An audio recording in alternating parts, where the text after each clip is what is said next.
हवा में ताश का महल नहीं बनता और रोने से बिगड़ा मुकद्दर नहीं बनता कि दुनिया जीतने का हौसला रख मेरे दोस्त, दुनिया जीतने का हौसला रख मेरे दोस्त, क्योंकि एक जीत से कोई सिकंदर नहीं बनता। तो प्यारे बच्चों, आपको भी दुनिया जीतना है। और आपको हम बता दें बच्चों, ऐसे न जाने आपके लाइफ में कितने एग्जाम आने वाले समय में आएंगे। किसी एग्जाम से भयभीत नहीं होना है, सबको जमकर फोड़ना है। तो चलिए बच्चों, आज के इस वीडियो में हम इंग्लिश के एक मोस्ट इंपॉर्टेंट टॉपिक का निपटारा करने वाले हैं। आज हम देखेंगे स्टेंजा को।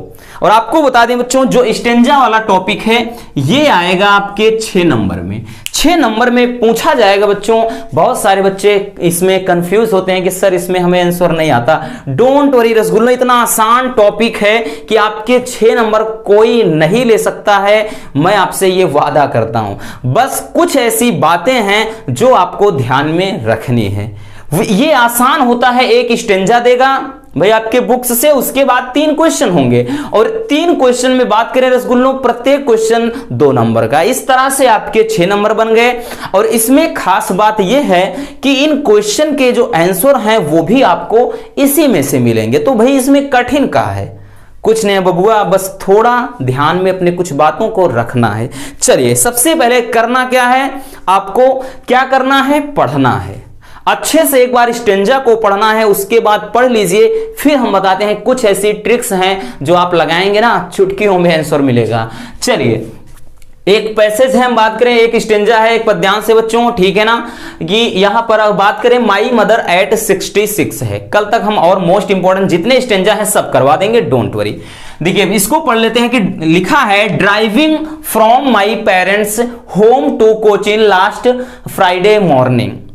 इसमें क्या है बच्चों की ड्राइविंग फ्रॉम कोचीन की मैं क्या है, शुक्रवार की सुबह अपने माता के साथ कोचीन एयरपोर्ट के लिए रवाना हुई। भाई इसमें लेखिका स्वयं को एक कैरेक्टर बनाती हैं, ठीक है ना। और उसी बारे में मेंशन किया, आपने पढ़ा होगा, माई मदर एट 66, उसी चैप्टर से है।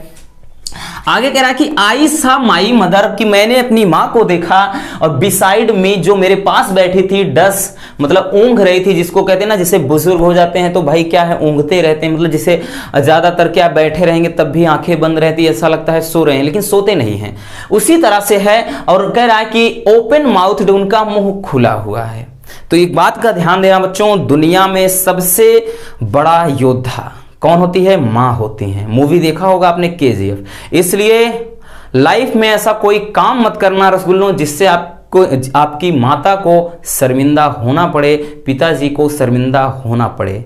इसलिए लाइफ में कोई भी प्रॉब्लम आए, माता पिता का साथ कभी मत छोड़ना, नहीं तो दुनिया में आप किसी लायक नहीं रह जाओगे अगर उनका अभिशाप लगा। इसलिए हमेशा उनको लाइफ में इतना प्यार देना, इतनी उनकी ख्वाहिश से इतना आगे जाओ यार, उनकी उस ख्वाहिश को पूरा कर सको कि जहां पर वो हाथ रख दें वो चीज उनकी हो जाए, इतना आगे आपको जाना है, ध्यान देना, ठीक है ना। तो इसमें कह रहा बच्चों, आई सा माई मदर, की मैंने अपने माता जी को देखा, बिसाइड में जो मेरे पास बैठी थी, डस मतलब ऊंघ रही थी, ओपन माउथ, उनका मुंह खुला हुआ था, और हर फेस उनका जो चेहरा था एसन लाइक, मतलब एक राख की तरह था, दैट ऑफ का, देखिए कार्पस का मतलब होता है बच्चों लाश होता है।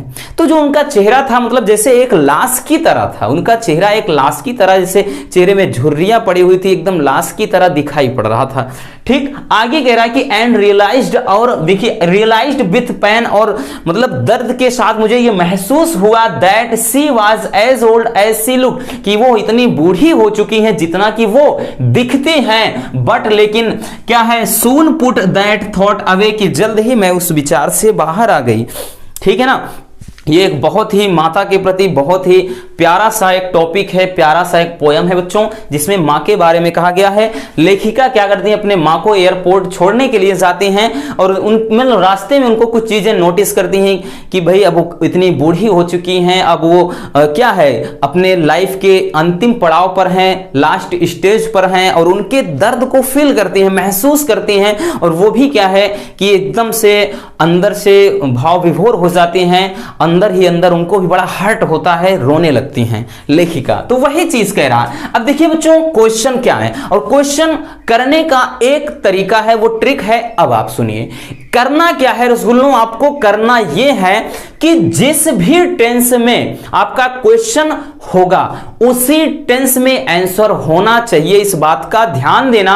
बस कुछ थोड़ा सा आपको कुछ दिमाग में लगाना है, ऐसा कुछ लॉजिक की आंसर पहले से इसमें है, लेकिन उसमें थोड़ा आपको बनाने का प्रयास करना है, क्योंकि ये पोयम है तो पोयम में भाई एक सीधा सीधा कुछ होता नहीं है। तो यहां करेंगे क्या बच्चों, देखिए कह रहा है कि where was the poet driving to, कि जो पोएट है, देखिए पोएटेस होना चाहिए था, पोएट है कोई दिक्कत नहीं, वही चीज कि जो यहां पर कवित्री होती हैं वो कहां जा रही थी, यानी कहां के लिए रवाना हो रही थी, और who was sitting beside her, और उनके बगल में कौन बैठा हुआ था, ठीक है ना, उनके बगल में कौन बैठा था। तो अब देखिएगा हमने क्या बताया, तो हमने बताया कि जिस भी टेंस में हो, करते हैं क्या है इसको, चलिए पहले हम सिंपल बना लेते हैं। करेंगे क्या बच्चों, ये इंट्रोगेटिव है तो हमें सिंपल में अफर्मेटिव में कन्वर्ट करना है, तो हम क्या ढूंढेंगे, पहले कर्ता ढूंढेंगे। तो हम लिखेंगे बच्चों द पोएट, द पोएट, अब भाई वाजवेयर है लगा दीजिए वाज, पूरा छाप दीजिए driving, poet was driving to.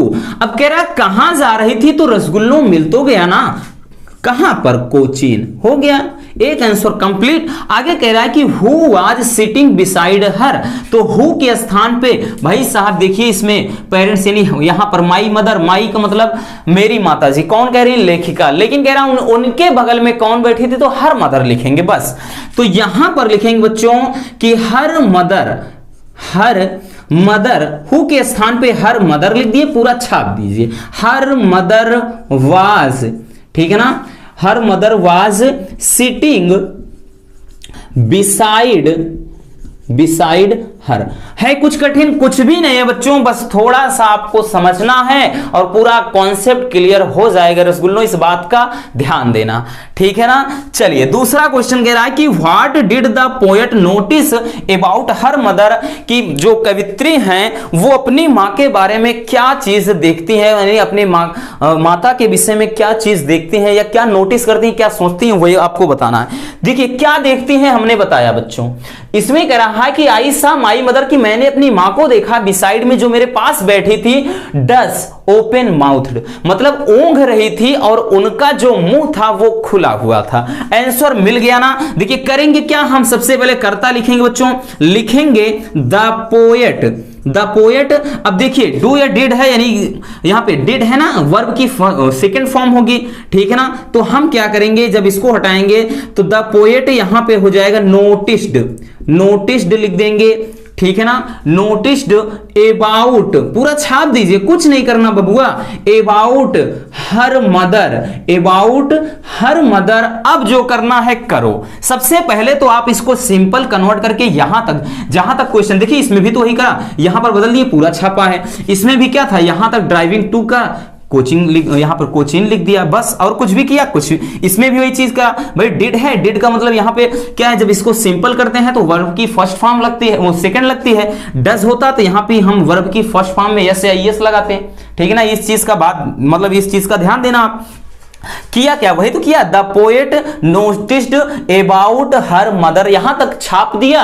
अब कह रहा कि कवित्री ने अपनी मां के बारे में यह नोटिस किया, दैट सी, लिखेंगे that C was dodging, C was, थोड़ा अब की बार इसमें बनाना पड़ेगा बच्चों, लेकिन बहुत ज्यादा नहीं बनाना है ना।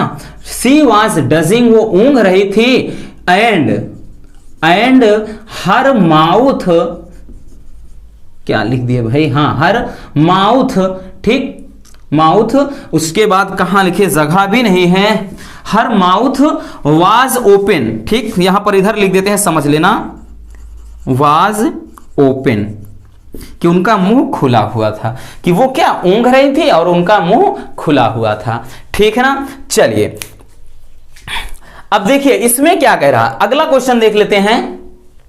अगला क्वेश्चन कहां गया भाई, हाँ कह रहा है कि which figure of speech is used in the line essence like that, कह रहा है कि विच फिगर ऑफ स्पीच, कौन सा अलंकार है, कौन सा अलंकार है किसमें, कह रहा है कि एसन लाइक दैट, यानी एसन लाइक दैट, एसन लाइक दैट का मतलब एक राख की तरह के जैसे, ये कब लगता है बच्चों? आपने हिंदी में बखूबी पढ़ा है उपमा अलंकार में। और उपमा को अपन क्या कहते हैं? इसमें इंग्लिश में बोलते हैं सिमिली, ठीक है ना। उपमा को क्या कहते हैं बच्चों? सिमिली कहते हैं।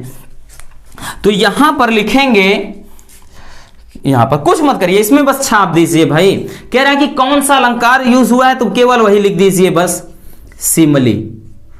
बस आंसर में हो गया, काम तमाम, ठीक है ना। इसलिए अलंकार भी एक बार देख लेना। तो इस तरह से आप बहुत ही सिंपल तरीके से स्टेंजा वाले टॉपिक को कंप्लीट कर सकते हैं। और आपको जितने हैं, चलिए हम एक दिन के अंदर, एक दो दिन के अंदर, भाई ज्यादा नहीं जाएंगे, वक्त नहीं है, ठीक है ना। इसलिए हम कोशिश करेंगे कल जितने मोस्ट इंपोर्टेंट स्टेंजा है बच्चों सबको करवा दें। तो बस आज के इस वीडियो में इतना ही। वीडियो कैसी लगी कमेंट बॉक्स खुला है, जाइए जमकर मैसेज करिए बच्चों। और वीडियो पसंद आए तो प्लीज वीडियो को लाइक जरूर कर देना। मिलते हैं किसी और समझदार टॉपिक के साथ। Love you, bye bye, take care.